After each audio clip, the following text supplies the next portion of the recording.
Marlon, prazer falar com você. Confesso que eu tô um pouco nervoso, talvez, de estar aqui, porque Quando o João me chamou para esse projeto, eu fiquei um pouco lisonjeado, assim, de realmente participar, de fazer o host aqui dessa parte do podcast. E para mim é uma honra muito grande estar podendo falar contigo, principalmente dentro desse projeto, né? E seja bem-vindo, pessoal que nos ouve, seja bem-vindo a mais um Conversa de Propósito. Mais um não, né? Porque esse é o primeiro, né? Mais um Conversa de Propósito. E eu queria apresentar aqui o nosso queridíssimo pastor Marlon. Fale de você, Marlon. Quem é você? Da onde você veio? Fala teu nome. Marlon Regelin? Regelin. Regelin mesmo. É o que é? É italiano. É italiano? Legal. Pessoal, uma alegria estar aqui. Agradeço ao Zemir, agradeço o Eliásio, o João, todo o departamento de comunicação da igreja. Claro. Parabenizo por esse projeto. Acho que a nossa igreja e toda e qualquer instituição que queira ser relevante, sobretudo digitalmente, precisa ter vários modelos ocupar essas faixas, né? aí de e hoje entretenimento. Há uma demanda muito forte por esse tipo de conteúdo, né? Podcast, ou enfim, hoje com vídeo, né? Então, eu acho que é um belíssimo projeto, acho que tem tudo para dar certo, né? Como eu brincava com vocês aqui antes da gente iniciar, esse com certeza é o pior de todos, né? Porque a gente vai aprendendo, exato, vai melhorando. É quase um episódio 0, né? Esse é o ele nem entra piloto, ele nem entra na lista dos episódios, ele fica esse aqui é o episódio, vai ser exclusivo depois, né? Poucas pessoas vão ter acesso ao primeiro. Né? Então eu fico lisonjeado de participar, de poder estar batendo esse papo aqui nessa igreja que eu tanto amo, né? Minha casa, o lugar que eu escolhi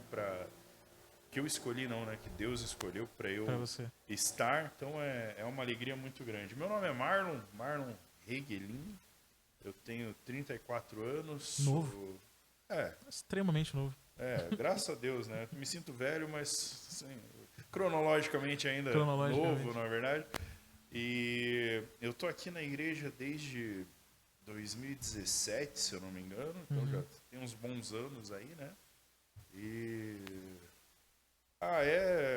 nós vamos conversar, não sei qual que é a pauta aí pro longo da conversa, mas tem sido anos extremamente satisfatórios, extremamente abençoados. Eu tenho crescido, tenho aprendido nessa igreja, né?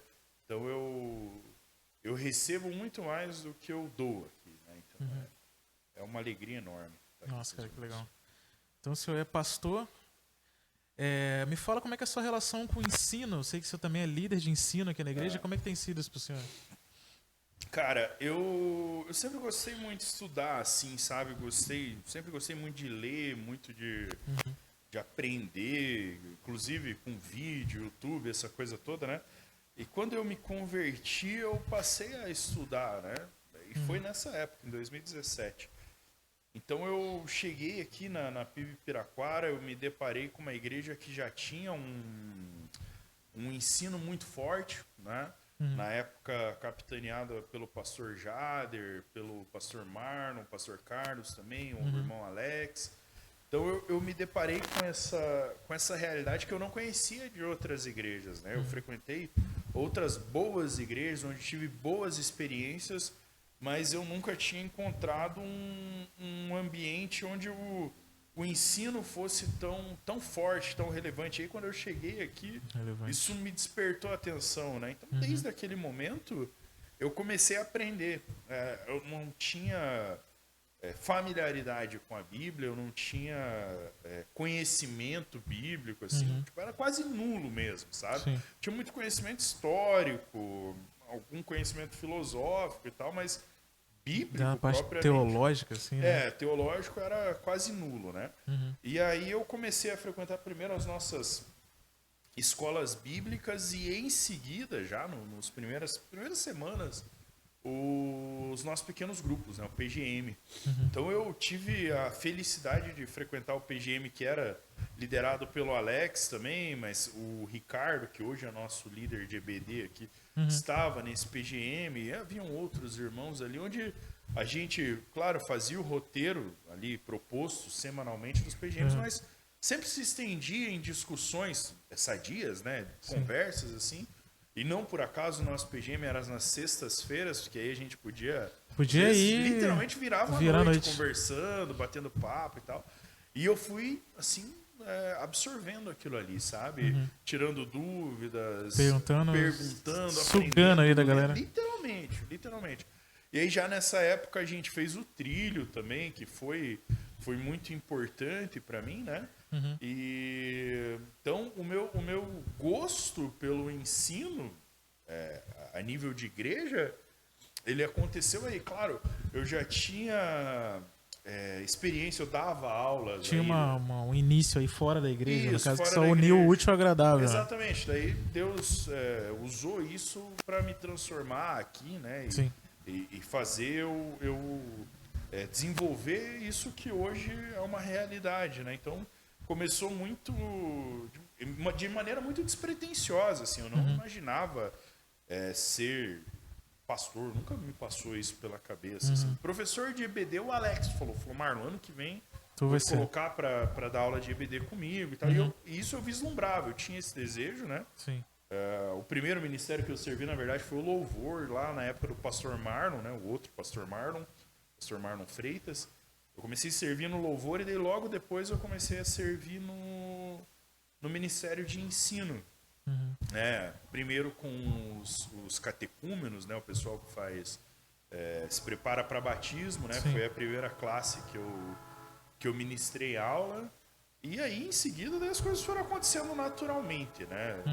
Até, na verdade, foram acontecendo por necessidade, porque aí veio o ano de 2018, e o ano de 2018 foi um ano muito significativo para o Ministério de Ensino, porque nós tivemos, mais ou menos na metade do ano, a saída do pastor Jader. Ele estava com bastante demanda lá na Fabapar, na época, ele foi para a Igreja Batista Central, e aí logo depois o Alex, que era o líder de ensino, saiu, ele foi para Fortaleza, onde está até hoje. Tenho certeza que ele está assistindo esse episódio. Alex, meu abraço. Um abraço para o Alex, para o Jader, para toda a galera. Toda a galera. E eu fiquei junto com o pastor Marlon, nós ficamos dando aula juntos aí, assumimos o Ministério de Ensino, ele, né, e eu o ajudando. E aí logo no final do ano o pastor Marlon também teve uma oportunidade e acabou, ele já estava há uns bons anos aqui na igreja, né? E ele acabou tomando outro rumo também, de modo que aí meio que foi uma necessidade, sabe? Eu lembro que foi até um período que a gente ficou um pouco... eu lembro do pastor Josavias estar preocupado, né? Pensando até em trazer gente de fora. Ele falou, Marlon, você acha que é o caso da gente procurar professores fora? Seminarista, algo do gênero. E eu falei, pastor, vamos pegar o que a gente tem aqui e vamos ver se a gente dá conta. Se a gente não der, a gente parte para o plano B, né? E aí eu assumi ali as aulas, não assumi o departamento nessa época, que eu não...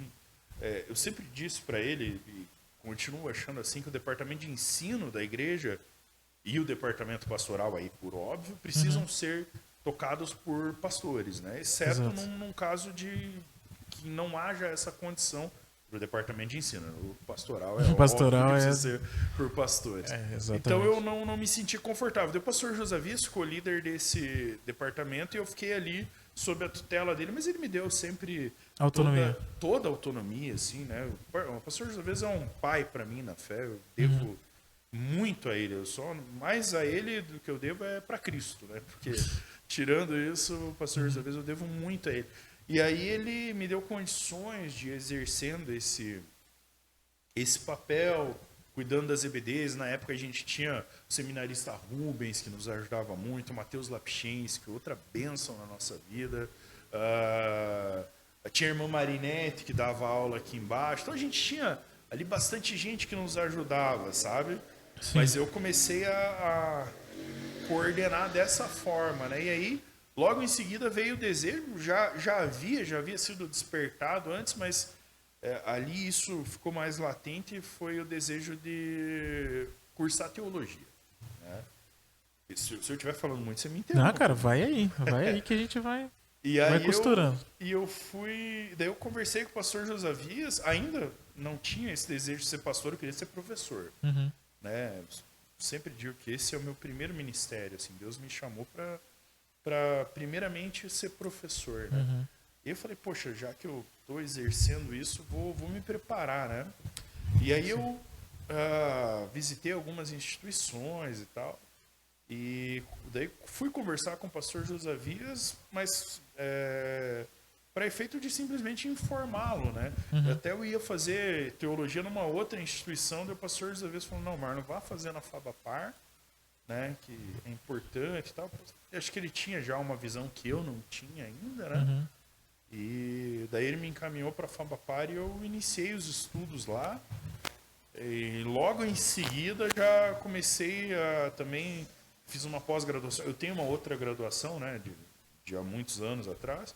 Então fiz pós-graduação junto com o seminário, né, e alguns cursos, enfim. Daí as coisas foram acontecendo, né, mas foi tudo muito rápido, mas tudo muito muito prazeroso. Foi um tempo natural. Muito natural, é verdade. Assim, eu não sei dizer. Assim, às vezes a gente espera uma ordem cronológica das coisas. Não, aqui aconteceu isso. Foi assim, foi assim. E não foi bem desse jeito, sabe? Parece que as coisas foram acontecendo. É uma necessidade, precisa fazer isso, precisa fazer aquilo. Então a gente, não apenas eu, mas né, a nossa igreja como um todo tem essa característica. Uhum. Por ser uma igreja pequena, por ser uma igreja considerada, né, no nosso meio, uma igreja rural, né, uma igreja de periferia. Exato. Então, muita gente faz muita coisa. Né? Comigo não foi diferente. Então, eu estar aqui hoje é fruto disso, sabe? É fruto daquilo que eu aprendi com esses irmãos preciosos que cuidaram de mim lá atrás, que me direcionaram. Fruto do pastoreio, do cuidado, do amor do nosso pastor e dos outros pastores também. Depois que o Jader, o Marlon, o Alex saíram, o pastor Carlos me ajudou demais. O pastor Edivan, que chegou depois também, puxa vida, como ele me ajuda até hoje. O pastor Josias nem se fala. E além dos membros da igreja, né? O carinho que as pessoas têm por mim, o respeito que têm por mim. Muitas das pessoas que hoje... são pastoreadas por mim, viram eu me batizar.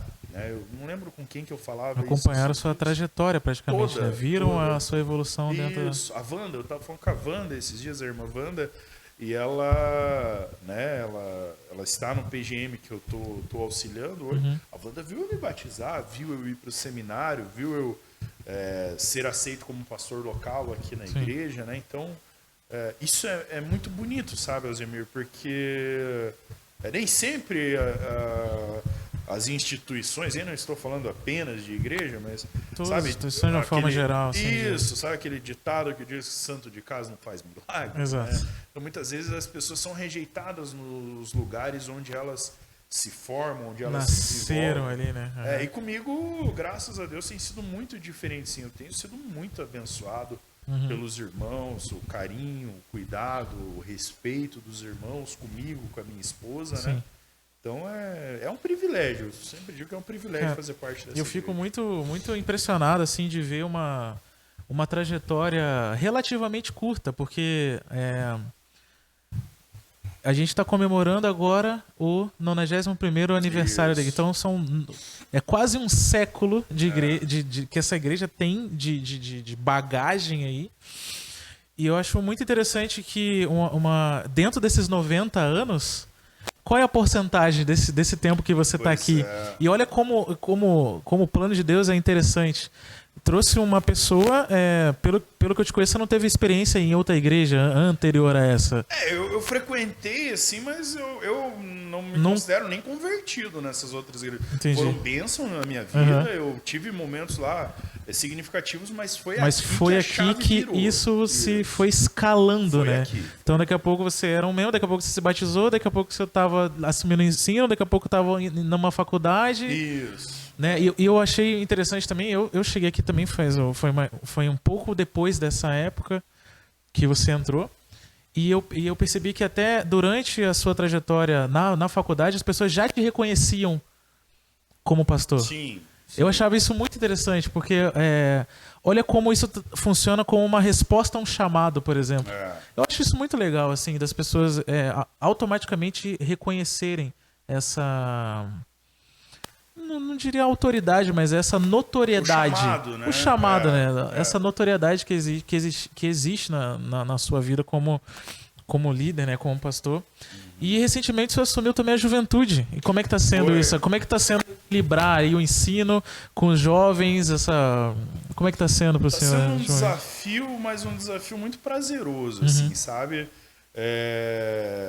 Foi uma novidade para mim, porque claramente não é o meu chamado para ser pastor dos jovens, ele nem de longe é da mesma forma que para ser aí um professor ou pastor de ensino. Na parte do ensino, tem uma distância entre os dois. Sim, e questão de perfil. Né? Então, quando o pastor Josias me convidou, eu prontamente aceitei porque eu sou servo dessa igreja, né? Exato. E eu preciso servir onde a igreja precisa de mim, né?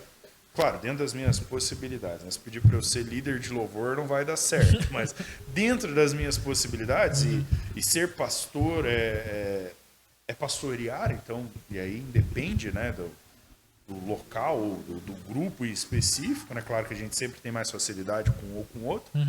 Quando o pastor Josias me chamou, eu fiquei surpreso, né? Mas topei.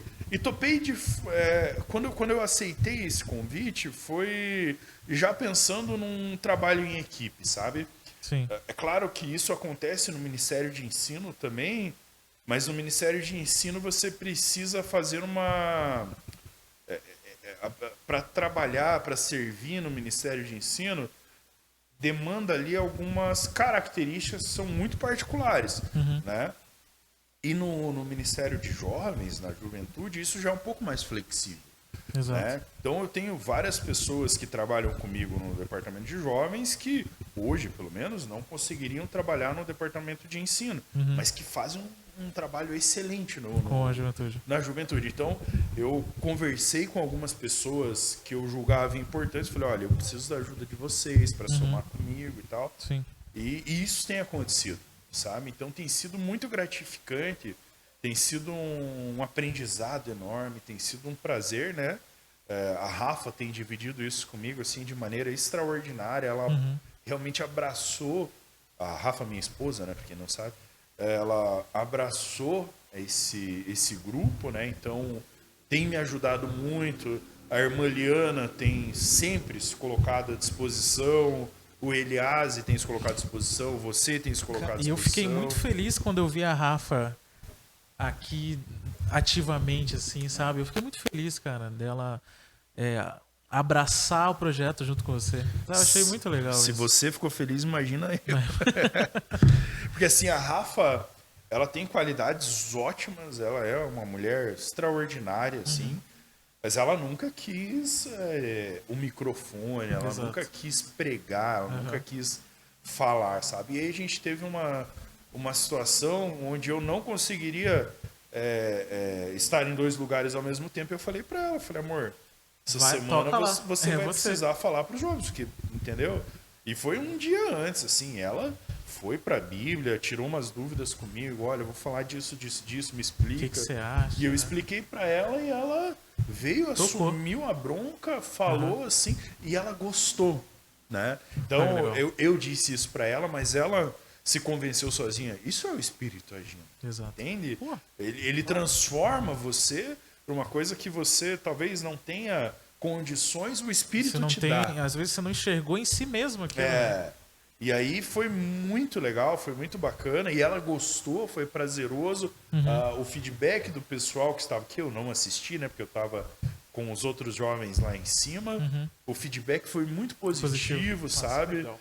E aí, poucos dias depois, a Maria Isabel, a nossa Bel, da mesma forma se colocou à disposição para servir, para ajudar. A Liana, da mesma forma. Alguns dos jovens que eu já identifiquei essa potencialidade, tenho trabalhado com eles para que eles... desenvolvam daí, desenvolvam, né? Porque o objetivo no final, Zimir, isso não só no departamento de jovens ou de ensino, qualquer departamento da igreja, é formar novos líderes. É formar uma pessoa né? para A gente precisa de gente que nos substituam. Né? Exato. Quando vai ser? Eu não sei. Pode ser ano que vem, pode ser daqui 2, 5, 10 anos, eu não sei. Mas a gente precisa formar pessoas que nos substituam e às vezes não substituam definitivamente, mas inclusive pontualmente. Né? Agora, dia 21, eu vou vir. Dia 21 Porque algumas semanas, vamos eu, o pastor Josavias, a Rafa, a Liana, a irmã Kelly, nós vamos para um congresso e eu preciso organizar o culto de forma que ele aconteça. Que ele continue acontecendo. Né? Então, vai ter que ter alguém para pregar, vai ter que ter alguém para tocar, vai ter que ter alguém para abrir a igreja, para fechar a igreja. A gente precisa fomentar isso nos jovens.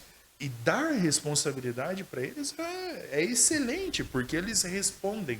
Né? Eles respondem positivamente. Assim. Então tem sido uma alegria muito grande, tem sido um aprendizado, e eu tenho sido muito edificado aprendendo com eles. Né? Além da diversão. Né? Você teve aí com a gente no dia do famoso estrogonofe, né? Que a história correu a igreja e todo mundo está sabendo. Então... é uma diversão, sabe?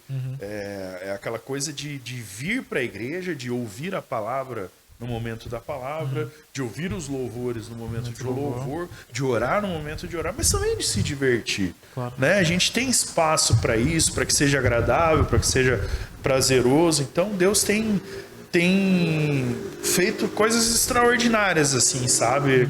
Eu estava muito preocupado na forma que seria e graças a Deus, pelo menos até agora, Deus tem nos dado assim, experiências assim, fantásticas, sabe? Cara, isso é muito interessante porque eu já presenciei pequenos grupos, ministérios inteiros ruindo porque não tinha esse compromisso de formar outras pessoas, de capacitar outras pessoas, sabe?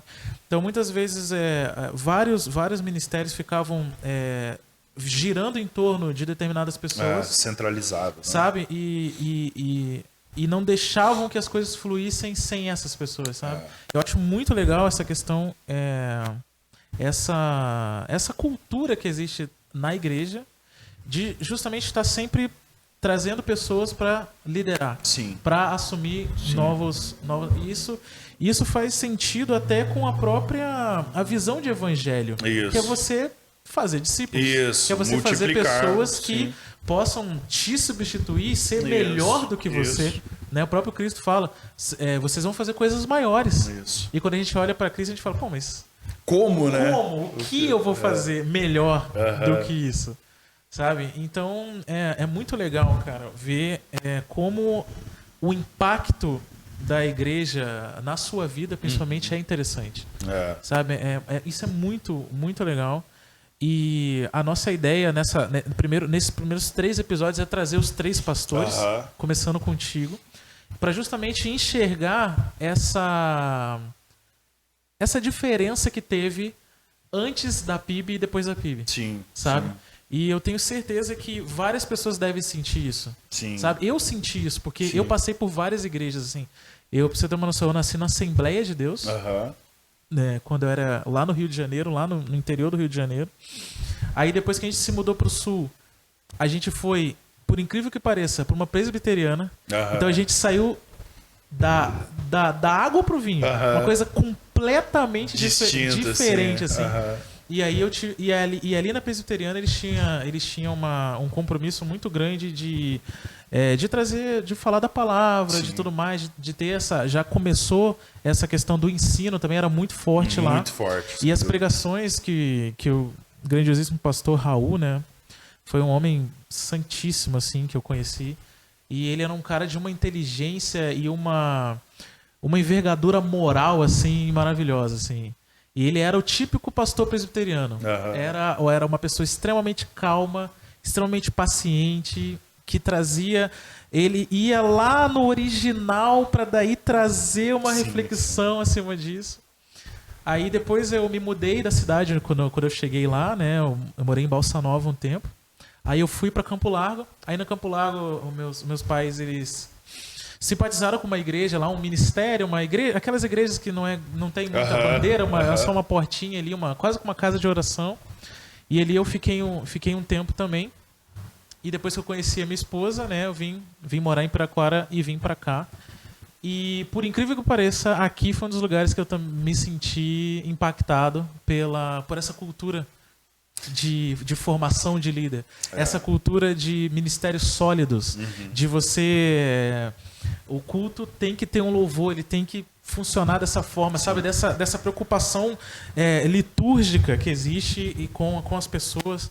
Essa preocupação, o próprio Josias, né, o nosso pastor presidente, ele fala de ser uma igreja missional. Isso. Eu acho isso muito, muito interessante. E tem sido eu logicamente não acompanhei, mas você percebe que existe realmente compromisso com o que é falado. Não tem. Sabe? É falado isso, então vai se seguir assim. Isso. Sim. Sabe? E existe essa sensação de assumir as responsabilidades. Isso é muito interessante. Eu acho isso muito legal, assim, de ter uma igreja com um impacto tão interessante, social, refletido na vida dos membros, mas que ao mesmo tempo é algo que segue se desenvolvendo e crescendo. Isso, indo nessa crescente. Né? Não tá estagnado, ela tá fluindo. Ela tá indo assim. Eu acho que isso é muito em virtude da estrutura da igreja também, sabe? A gente tem um presidente que ele não é um pastor centralizador, sabe? O pastor Josias, ele é um cara que dá muita oportunidade, assim. Eu sou fruto disso, né? Já contei lá atrás, no início da nossa conversa, de como ele me deu oportunidade de trabalhar, né? E ele nos incentiva, a nós, líderes de departamento, a nós, os pastores, a liderança como um todo, né? Essa formação de novos líderes, né? Porque, bicho, é natural, a gente vai passar, eu não sei o que Deus tem para mim, eu não sei onde que Deus me quer daqui 2, 5, 10 anos, a gente não sabe. Então, quando eu entro aqui embaixo, todos nós entramos, a gente vê uma galeria enorme ali de homens que passaram. Os pastores que estiveram aqui. E note, aqueles são apenas os pastores presidentes. Imagine quantos outros auxiliares, né? Ficaram em torno. E pessoas que não foram pastores, mas que foram líderes, diáconos, enfim, que serviram e que trabalharam para que essa igreja estivesse aqui hoje como está, com 91 anos, graças a Deus, uma história bonita, uma história sem mácula, né? Essa igreja não é pedra de tropeço nesse lugar. Íntegra. Íntegra, né? Obrigado, essa palavra. Essa palavra, íntegra. Isso. Então é uma igreja que é referência, sabe, para esse lugar, uma igreja séria, com pessoas sérias, com um trabalho sério. Então essa forma que a gente tem, desde o topo da pirâmide, né, do nosso pastor presidente, passando pelo conselho pastoral, pela diretoria, pela liderança de departamento, pela liderança ministerial, pela diaconia e pela membresia, é sempre assim, né? É dessa forma de a gente buscar novos talentos e tal. Então é mais uma questão de descobrir, né? Porque, claro, ninguém tem todos os talentos, né? O meu talento é um, o teu deve ser outro, o do Elias é outro, o do João é outro. E essa soma de talentos, aquilo que a Bíblia chama de multiforme graça, né, ela vai se complementando para que a igreja funcione. Né? Então, eu gosto demais da forma como a gente trabalha aqui, e você comentou do aspecto da social da nossa igreja, de ela ser bênção na nossa comunidade. Né? Poxa, quantas famílias aí são impactadas mensalmente pela nossa igreja. Ou seja, se a PIB Piraquara, Deus nos livre e guarde, daqui um ano não estiver aqui, muita gente, e não apenas os membros, vão sentir falta. Vão sentir falta. Claro que os membros pelo óbvio, né? Sim. Mas inclusive pessoas que não são membros sentiriam falta, né? Porque é uma igreja que impacta o local onde ela está, sabe? Então isso é motivo de alegria. Assim, eu frequento várias igrejas, até por conta do ofício, né? Então eu vou a vários lugares assim, e lógico, existem igrejas muito boas, igrejas excelentes, mas eu não sinto inveja, entende? Sim. Eu gosto de onde eu estou, eu gosto de estar aqui, gosto de servir aqui, gosto de ter esses irmãos. Tanto que às vezes a igreja para nós, você sabe bem do que eu estou falando, ela é quase que a gente vem para cá por diversão às vezes, né? O nosso culto é 7 horas, a gente chega aqui 4 horas. 4 horas fica aí. Batendo papo, e vai embora 11 horas, às vezes vai para casa do irmão e vai para casa do irmão, Então é muito mais do que uma tradição de fim de semana, sabe? A gente não vem pro culto e vai embora e acabou. Não, nós somos uma família de fé, né? Com as suas diferenças, eventualmente com os seus problemas, tudo isso é natural. Mas nós encontramos pessoas que nós trazemos para a nossa vida, né? Nós aqui, quantas vezes eu fui na tua casa, quantas vezes foi na minha casa e tantos outros irmãos da mesma forma, né? Então cara, é uma alegria servir aqui. Eu sou um privilegiado, sem sombra de legal, dúvida. cara, isso é muito maneiro. Então, hoje à frente, você está cuidando do Ministério da Juventude e do ensino. Isso. Cara, eu queria que você explorasse mais isso. Você sentiu alguma dificuldade quando você começou? Você teve algum desafio que você teve que enfrentar nessa trajetória, assumindo? Você vê que você falou que nos jovens existe uma mudança de linguagem, né? Como é que foi isso pra ti, cara? Como é que você está falando dos jovens ou dos dois? Das duas coisas. Tanto lá do início, quando você falou que tinha uma afinidade maior com o ensino, então eu acredito que não tenha tido tantos desafios, mas agora com a juventude, o que você pode explorar disso? Como você cresceu nesse sentido? Mas teve, cara, desde o começo, assim, foi muito desafio, porque eu sempre faço uma piada aí que falar em público é o maior... Piada no sentido... Porque é uma verdade, né? Uma estatística isso, né? Sim. Falar em público é maior medo do ser humano, e comigo não é diferente. Eu nunca fui uma pessoa... Não sou até hoje uma pessoa extrovertida, eu sou bastante... Reservado. Reservado, até meio sabe... me fugiu o termo agora. Meio capião. Meio capial, isso. Eu sou caipira, Caipira? cara. Eu não nego, eu sou caipira. Eu vim do interior, eu sou caipira mesmo. Interior? E então, essa necessidade, assim, de falar em público, de ministrar aulas, porque, graças a Deus, foi um senso de responsabilidade que eu sempre tive. Isso fruto do trabalho dos pastores, fruto do trabalho do meu discipulador, fruto do que eu aprendi, mas principalmente fruto do Espírito Santo, sabe? Tudo que eu falo aqui, enquanto professor e agora como pastor, é tudo muito importante.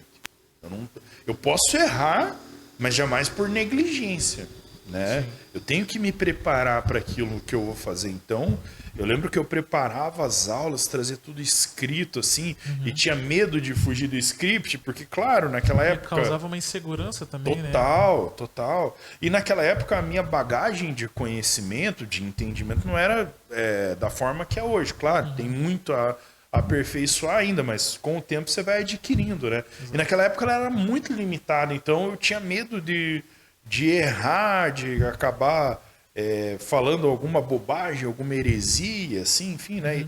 E é diferente de um sermão a aula, porque a aula ela é interativa, né? A aula, a qualquer momento, pode levantar alguém e falar, mas e tal coisa. Isso, Então, graças a Deus, nunca tive, que eu saiba, né?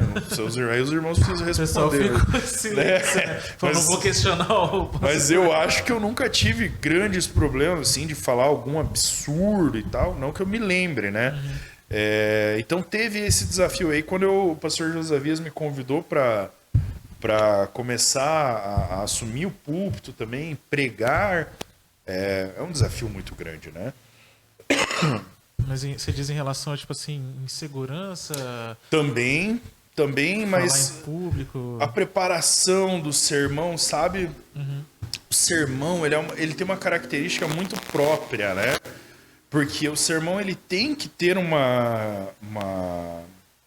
grau de ensino doutrinário, mas ele precisa ser compreensível.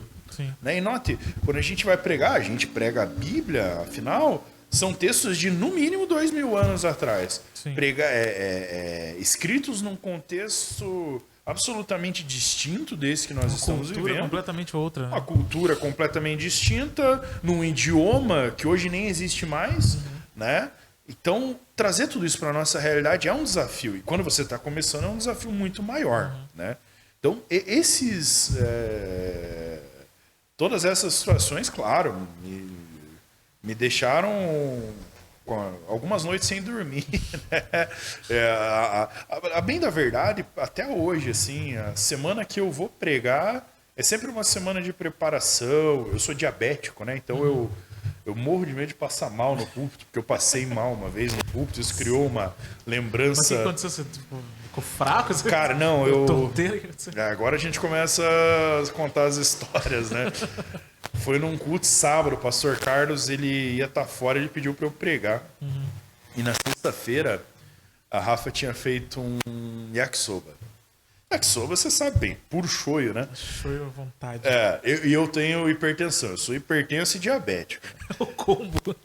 E aí no sábado, a Rafa, ela tinha saído visitar, acho que a avó dela na época, e eu precisava vir para a igreja para me preparar para pregar. Eu lembro que era inverno, cara, acho que era mês de junho, mais ou menos. E eu falei, vou comer esse yakisoba antes de ir para a igreja. E eu enchi aquilo de shoyu, puro sal, né, velho? E eu comia com o cara, quando eu cheguei aqui, quando eu comecei a pregar o sermão, eu suava, eu pedi para ligar os ventiladores e tal. E eu lembro que no inverno, eu lembro, eu tinha uma menina que estava na frente, uma jovem, ela pegou um casaco, ela se encapotou. Ela botou assim. Eu falei, moça, desculpa, mas é porque eu realmente eu tô mal. E aí eu pedi desculpa, encerrei o sermão mais cedo. Daí a Gabi Scarella feriu minha pressão, tava altíssima e tal.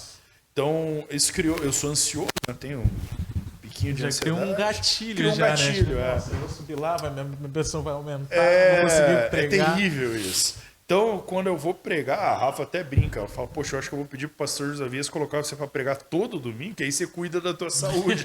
Vai te forçar. Isso. Que aí eu evito comer doce, eu não como comida salgada, eu dou uma maneirada no café, né? Ideia, meu, dá aquela acelerada. Pra estar com o corpo ali padrão, sabe, com a mente tranquila, para poder entregar um sermão que seja edificante aos irmãos, né? Porque quando a gente vai pregar, o centro do sermão não sou eu. O centro do sermão é a mensagem, né? Então, se eu estiver passando mal, chamando a atenção das pessoas pra por algum... si, né?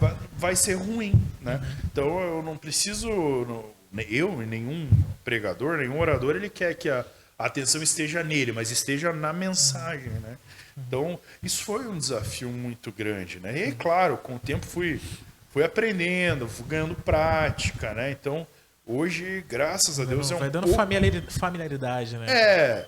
Mas ainda assim, sempre antes do sermão ali, nos últimos louvores ali, geralmente são 3, né? No último eu passo o último inteiro orando, Senhor, me abençoa, porque eu vou subir lá, preciso de sustento, de ajuda e tal.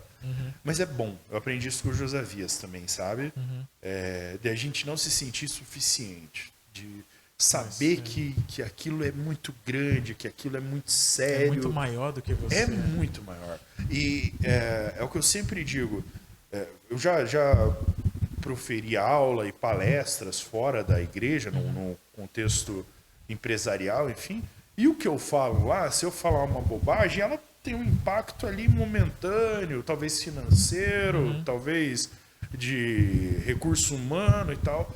Mas o que eu falo eu e qualquer pessoa, falamos nesse púlpito, tem impactos na eternidade. Sejam coisas boas, sejam coisas ruins. Né? Entendeu? Nós estamos falando aqui da eternidade, nós estamos falando aqui do Criador de todas as coisas, do Senhor do Universo. Então, claro que todos nós estamos sujeitos a ter problemas, falhar e tal, mas deve ser feito da melhor maneira possível, com responsabilidade, com oração, com entrega, sabe? Com dependência do Espírito, porque é tudo muito grande, cara, muito grande. Cara, isso é muito... Essa parte de você, que você falou sobre... Não é sobre nós, não é sobre mim ali. A atenção não deve estar voltada para a pessoa que está ali, né? Cara, e eu enfrento isso até hoje no louvor, cara. Cara, é muito, muito difícil você estabelecer, não só individualmente, mas para a equipe, que você precisa ter um nível técnico mais próximo da excelência Sim. possível, mas ao mesmo tempo você manter o teu coração firme Isso. nesse temor assim de Deus. É uma linha tênue, né? É uma linha muito tênue, porque ao mesmo tempo que, porque querendo ou não, isso eu vejo isso no louvor, né? Isso atrai muito aquele, sabe aquela, foi muito bom hoje, cara. Cara, hoje foi incrível, sabe? Nossa, você fez e você, sabe? E querendo ou não, isso é quase que uma armadilha pro ego, sabe? Não O tem... ego inflama, sabe? Sim, Pô, hoje eu fiz, sabe? né? Cara, e como é difícil isso, cara. Como é complicado isso você Cara, é muito complicado, porque a gente pensa, não, a glória é pra Deus, a glória é pra Ele, é tudo pra Ele, por Ele e tal. E quando vem esse tipo de coisa, assim, é muito complexo, né? É muito complicado, porque bate muito na gente, né? Bate muito no ego, assim, nessa E é uma linha sensação. muito tênue também pra gente não se tornar chato, sabe? Tipo, não é tudo isso, não. Sabe? É uma linha tênue da gente não deixar inflar o ego, mas também de reconhecer quando as coisas são bem feitas e isso é mérito e fruto de Deus, da bênção de Deus, né? Eu lembro do evento de Natal do último ano, agora, de 2022. Deus colocou no meu coração um projeto, eu não sei nem como chamar isso, mas para uma iniciativa. Uma iniciativa para um culto diferente, né? Como foi? A maioria dos irmãos assistiu, acho que está no YouTube, dá para assistir ainda. E eu pensei ali numa história, né? Um sermão diferente, né? Geralmente eu gosto de um sermão bem expositivo ali, pego 2, 3 versículos e desenvolve isso. E a ideia que me veio na cabeça, não, vamos contar uma história, né? Culto de Natal, um culto permite isso, né? Eu chamei o Eliase para conversar, né? Na época o Eliase estava ajudando o Abel com o louvor, Abel autorizou o Eliase se engajar nisso, né? Eu chamei ele para conversar, falei, Eliase, estou pensando num culto assim, assim, assado, então uma mensagem, uma parte, né, da mensagem de um louvor que se encaixe, e uma segunda parte, um louvor. E o Eliase, poxa, mais que prontamente comprou a ideia, mas assim, a gente tinha um mês. Nós conversamos sobre isso, foi final de novembro, e se eu não estiver enganado, os ensaios iniciaram ali, meio que final de novembro, início de dezembro. Isso era muito pouco tempo para aquilo que a gente planejava, sabe? E aí eu fui escrevendo o sermão, né, que na verdade não era nem um sermão propriamente dito, mas eram atos, né, ali daquela história que a gente queria contar. E eu fui escrevendo isso e a gente encaixando as músicas, daí as pessoas começaram a somar. Eu lembro no primeiro ensaio, na primeira conversa que nós tivemos, vieram 2. Veio eu, Eliase, a irmã Liana e o irmão Mário. Falei, meu Deus, achei que a igreja não gostou dele, não vai se engajar, né? Não curtiu. E aí a gente começou a fazer aquele trabalho de formiguinha. Eu lembro que eu ligava para as pessoas e falava, poxa, tudo bem, tô com essa ideia. Vamos participar e tal. A gente precisava de gente pro coral, né? E daí na outra semana já tinha mais gente. E na outra semana mais gente. Eu lembro que o primeiro ensaio que eu assisti aqui, eu não lembro o que eu tava fazendo, mas eu tava estudando. Tava com papel ali, tava escrevendo alguma coisa. E, cara, a hora que eles cantaram Da Vida ao Melhor, que foi junto com uma música, agora eu não lembro qual, mas eles fizeram só um trecho da Vida ao Melhor. E quando eu ouvi aqueles vocais, as vozes das mulheres e as vozes dos homens ali, nossa, velho, eu choro fácil, né? Então eu chorei ali de alegria, sabe? E aí na semana, no dia anterior, a gente se reuniu, fizemos, eu não lembro se foi no dia anterior ou na última semana antes do Natal, a gente se reuniu, fomos lá para casa da Jana, ter um momento de comunhão também, sabe? E, bicho, foi um culto maravilhoso. Assim, eu lembro de pessoas que nem eram membros da igreja, vieram muitos visitantes, né? Vindo cumprimentar a gente, agradecer, porque se emocionaram. Nossa, que legal. Porque se divertiram, porque foi bonito, porque as músicas estavam lindas, porque a mensagem foi impactante. Então, quando eu falo assim de a gente não ser chato, é nesse sentido, de reconhecer que Deus nos abençoou de forma grandiosa ali e nos permitiu, apesar das nossas limitações, inclusive temporais, né, permitiu que nós fizéssemos uma coisa bonita. Aquilo foi belo, foi bonito e foi para a glória dele. Claro. Todo mundo que estava ali estava fazendo para a glória do Senhor, queria louvar a plenos pulmões ali, com os seus dons, com os seus talentos. Veio gente de fora, o irmão e o cunhado do Elias estiveram conosco também. Então foi um dia extraordinário, assim. Eu vou lembrar desse culto pro resto da minha vida. Sim. Não só porque eu ajudei a organizar, porque eu preguei, mas porque foi lindo, sabe? Às vezes eu vou pro YouTube e assisto ali os trechos de novo. Aquilo foi maravilhoso. Significativo. Sabe? Significativo, marcante, entende? Então, não infla o ego, né? Não nesse sentido, nossa, como nós somos bons porque nós fizemos isso. Não, a gente usou dos nossos talentos, das nossas limitações, Deus deu graça e graças a ele foi um dia especial, entende? Nossa, cara, que legal. E nem sempre né? Tem dias que são mais difíceis, né? A Rafa disse que eu sou muito crítico, mas várias vezes eu desço do púlpito e falo, poxa, hoje eu acho que eu foi legal. Entende? Mas acontece o contrário também. Teve um texto que eu preguei que eu falei, puxa vida, eu acho que eu não consegui. Não, pelo contrário. Falei, eu acho que eu não consegui comunicar. Nossa, daí veio uns 2, 3 irmãos, pastor, eu nunca tinha olhado por esse lado. Poxa, que bênção saber que é assim, sabe? Então, apesar de nós. Deus faz a obra apesar de nós. A nossa obrigação é se preparar, estudar, estar em oração, estar em comunhão e fazer da melhor forma possível, né? E Deus vai abençoar da forma que ele bem entender. Cara, isso é muito interessante. Você falou que teve essa ideia desse culto diferente. Agora, tipo assim, dentro agora das lideranças que você tá, qual que é o seu... Você tem algum projeto para o futuro, alguma coisa que você idealiza, algo diferente que você gostaria de propor, tanto para a juventude quanto para o ensino? Tem algum sonho, um projeto teu que você gostaria de colocar em prática, algo que você pensa que você possa adiantar aqui, algo que está no teu coração? Tem.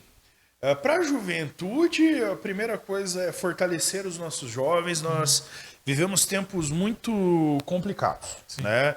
Então a gente precisa dar a eles uma fé embasada, uma fé contextual, uma fé viva, para que o nosso desejo é que eles vão para a faculdade, que eles estudem, que eles tenham bons empregos, né? A gente não pode desejar o contrário disso.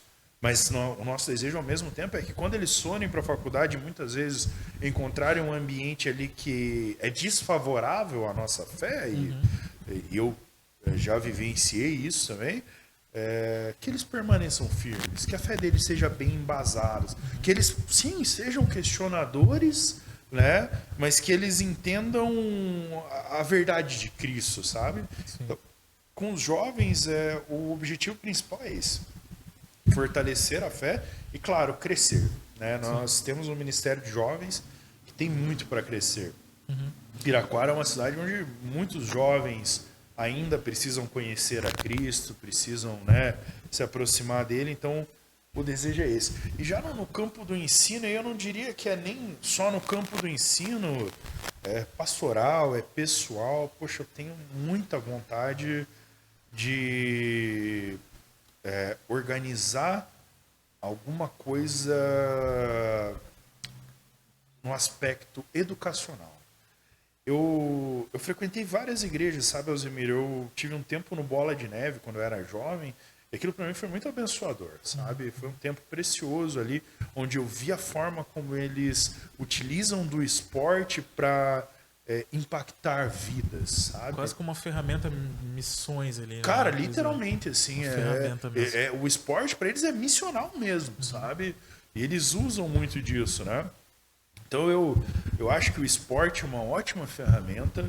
Eu acho que a música é uma ótima ferramenta. Eu vivo batendo papo, elogiando o Eliase por essas aulas de música que a igreja tem proporcionado. Isso é uma ótima ferramenta de inclusão, de agregar pessoas e famílias para a igreja. Mas eu não tenho dúvida que a maior ferramenta de transformação social que existe é a educação, né? Eu sou fruto disso, muitos de nós somos fruto disso. E, então eu até desenvolvi com a Liana há algum tempo, no início da pandemia. Nós tivemos um projeto para um contraturno, né? Há um plano, há um desejo, não sei se é um plano, mas um desejo de ter uma escola aqui na igreja, sabe? Mas eu não penso, pelo menos não necessariamente, em ser uma escola aos moldes tradicionais, né? Eu penso num aspecto educacional, sabe? Eu aprendo isso muito com a Liana, com a visão pedagógica dela, mas também de coisas que eu leio, que a educação ela é muito mais ampla do que simplesmente o tempo que nós passamos na faculdade ou na escola, entende? Educação é uma visão de mundo, né?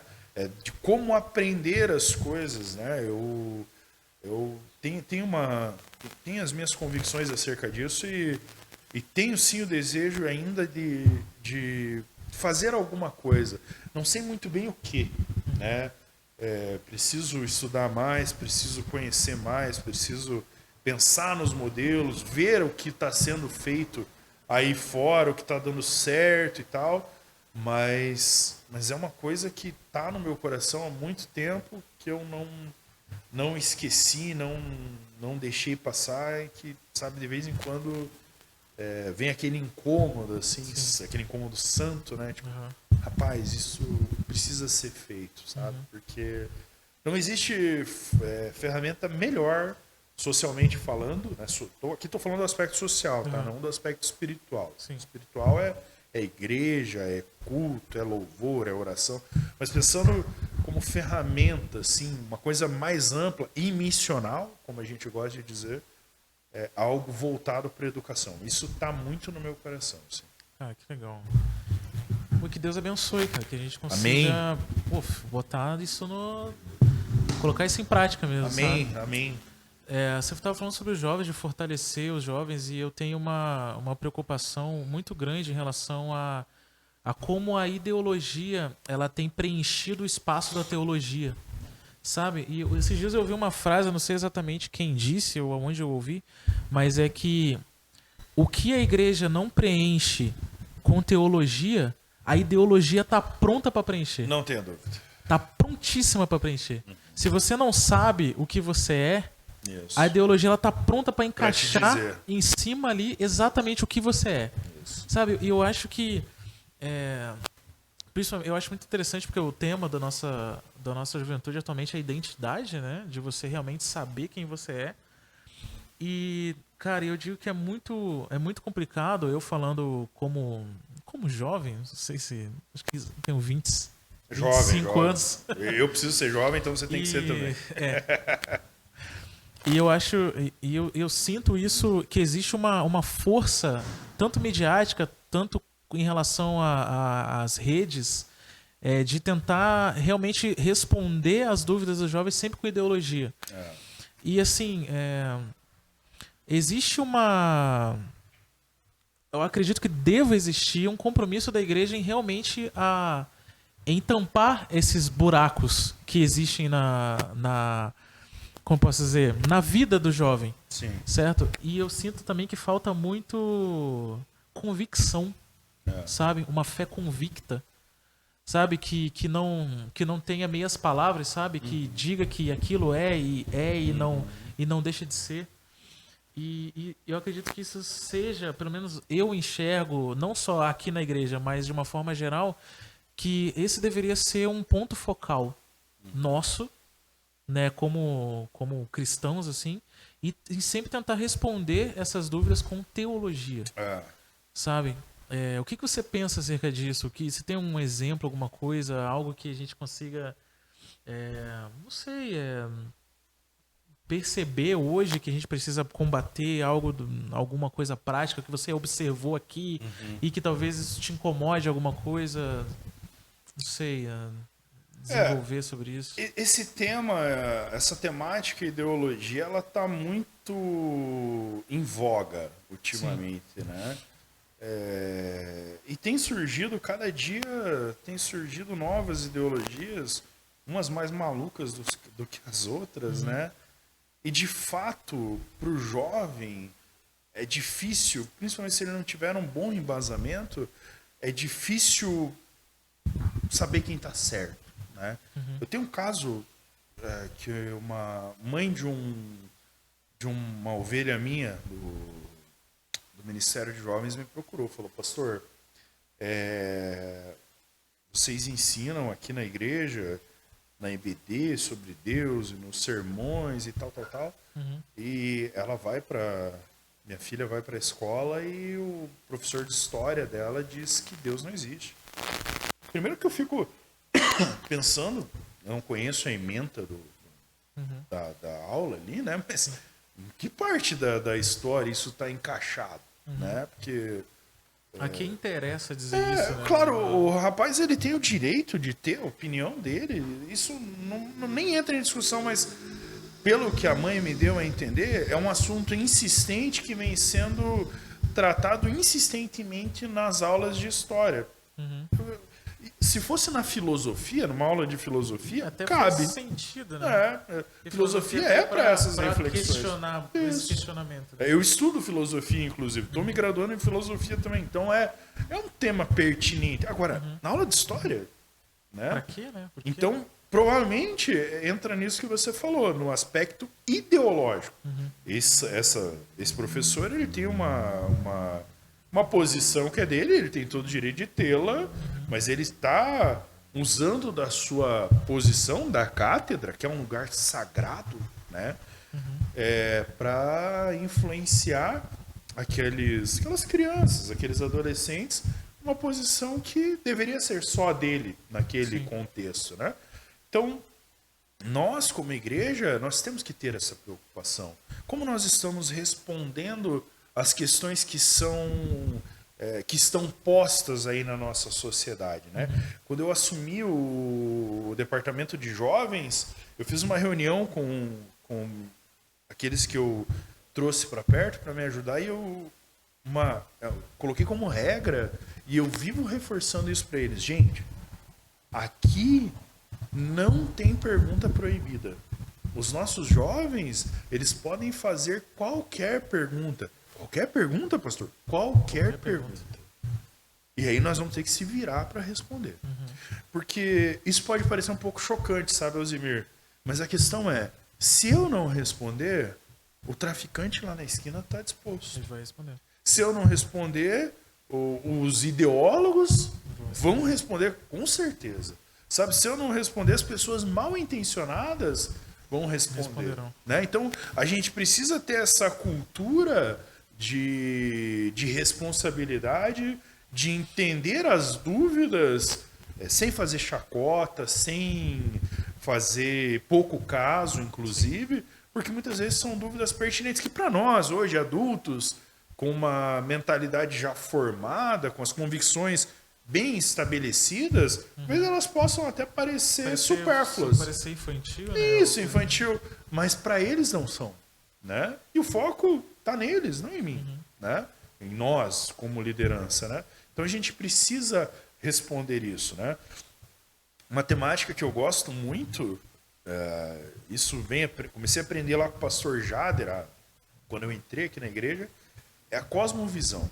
A forma como nós enxergamos o mundo, sabe? Hoje, num mundo tão globalizado como a gente está, com tanto acesso à informação, com tanta coisa, a gente precisa saber como enxergar as coisas. E a cosmovisão é a ferramenta ideal para isso. É a ferramenta ideal para isso, sabe? Tipo, de eu olhar para a arte, por exemplo, mas sem que aquela arte macule a minha convicção. Eu posso olhar para ela, fazer uma análise dela, daquilo que eu acho correto, o que eu acho incorreto, o que eu acho bom, o que eu acho ruim, mas a partir dos meus pressupostos. O mesmo vale para as ideologias, o mesmo vale para qualquer assunto, né? É uma forma como a gente enxerga o mundo. Então, a gente tem, não vou esconder isso, a gente precisa aqui, como pastor e a minha equipe que me ajuda, a gente está sempre se deparando com o assunto de aborto, com o assunto de sexualidade e agora, inclusive, de gênero, se deparando com o assunto de drogadição, de divertimento, qual o limite disso, de violência. Isso é um assunto muito, sabe, presente, né? Às vezes violência na escola, às vezes violência na família, ou às vezes violência no bairro, às vezes violência entre eles mesmos, né? Rapaz, a gente precisa estar disposto e preparado, evidentemente, para lidar com isso de forma que a gente possa abençoá-los, né? Vamos resolver todos os problemas? Não vamos, infelizmente. Seria bom se pudesse. Seria ótimo. E a gente tem que ter essa consciência para que isso não gere uma frustração maior do que deveria, né? Mas a gente não pode se furtar, né? A gente tem que estar disposto a ter o posicionamento correto, bíblico, né? O posicionamento cristão, para que a gente consiga, na medida do possível, lidar com essas situações. Cara, então encaminhando aqui para o final do nosso queridíssimo programa. Cara, hoje, nesse momento, nesse horário, né, no momento da gravação desse programa, qual que é o propósito da sua vida? Resume aí em uma frase, um parágrafo. Pergunta boa, cara. Que a ideia, o podcast é o conversa de propósito, né? A gente tem que falar sobre propósito em algum momento. Qual que é o propósito da vida do Marlon aí, nesse momento? Cara, eu não sei se eu consigo definir em um só, mas aqui num contexto de igreja, né, que a gente está, eu diria que o propósito, e eu vi, você já deve ter ouvido eu falar isso várias vezes, o meu propósito enquanto crente, não como pastor, não como professor, como servo de Deus, é glorificar a Cristo e edificar a igreja. Amém. É o que eu vivo martelando para os meus irmãos, para os meus liderados, no conselho pastoral. O nosso propósito é esse, individual e coletivo, sabe? Glorificar a Cristo por quem Ele é, por tudo que Ele fez, pela salvação que Ele nos dá, e edificar a igreja, para que os irmãos também sintam essa bênção, sabe? Sintam-se pertencentes ao corpo de Cristo, desfrutem da salvação e das bênçãos da salvação, né? Então, não tinha pensado nessa pergunta. Podia ter me passado antes, eu teria pensado melhor. Não, mas a ideia é essa, é te pegar aqui pegar na intenção aqui. Então eu diria que é esse, é o mesmo propósito que eu vivo colocando ali nos locais onde eu estou inserido. É glorificar a Cristo, glorificar a Deus, glorificar o Deus triuno e edificar a igreja dele. Marlon, obrigado, viu? Deus abençoe, meu irmão. Uma alegria. Deus abençoe os irmãos. Espero que o papo tenha sido bom e, amém. Se Deus quiser, faremos mais. Fechou.